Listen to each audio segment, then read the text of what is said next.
You ever buy something secondhand? A cool old book, maybe a necklace from a thrift store, or a painting at a garage sale. Sometimes you get more than you paid for. That's what happened to Ryan. He was a college student into weird old stuff, loved digging through antique shops and flea markets. One weekend, he came across this small roadside shop off the highway, dusty, run by an old man who barely spoke. The kind of place that feels like it hasn't changed in 50 years.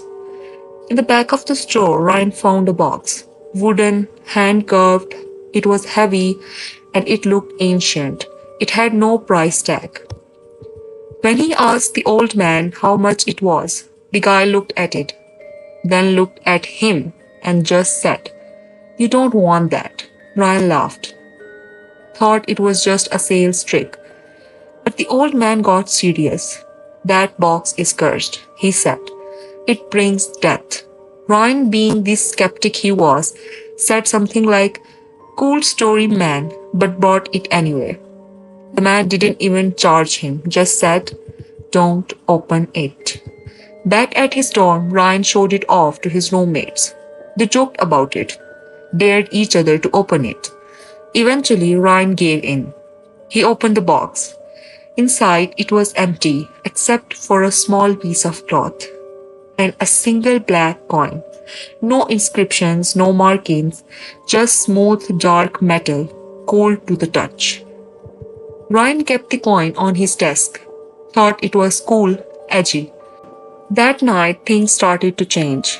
First, it was the nightmares. He would wake up drenched in sweat, screaming, said he saw a woman, pale with black eyes, standing at the foot of his bed, not moving, not blinking, just watching. His roommates brushed it off. Night terrors, maybe stress, but then they started seeing her too. One by one, they would wake up in the middle of the night, always around 3 a.m. And she would be there, in the corner, in the hallway, sometimes even reflected in the bathroom mirror. But the worst part? She never showed up on camera. They tried, set up phones, webcams, nothing. And then, people started dying. The first was his roommate Tyler, found dead in his bed. No signs of trauma, just gone. Then 2 days later, another friend collapsed in the cafeteria, eyes wide open, mouth frozen in a scream. It was like something was picking them off, one by one. Ryan started to panic. He tried getting rid of the box, threw it in the trash, even set it on fire. But the next morning, it was back, sitting on his desk, untouched, pristine. He tried everything, churches, priced, even a local witch he found online. One of them finally told him the truth. That coin, it was the anchor. Binding object, a curse tied to a spirit, one that could not rest. And because he opened the box, he had accepted the curse. Unless he could find a way to break the connection, it would follow him forever. Ryan disappeared a week later.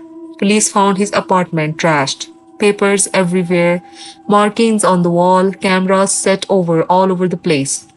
But no Ryan, just the box. It was closed, waiting. Now, here's the thing. That box was taken as evidence. It went missing a few days later.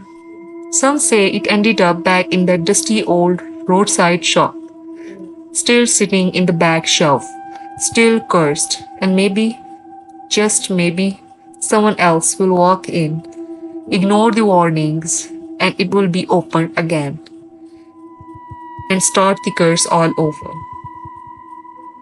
If you ever find a box that comes with a warning, take it seriously because some things aren't meant to be opened.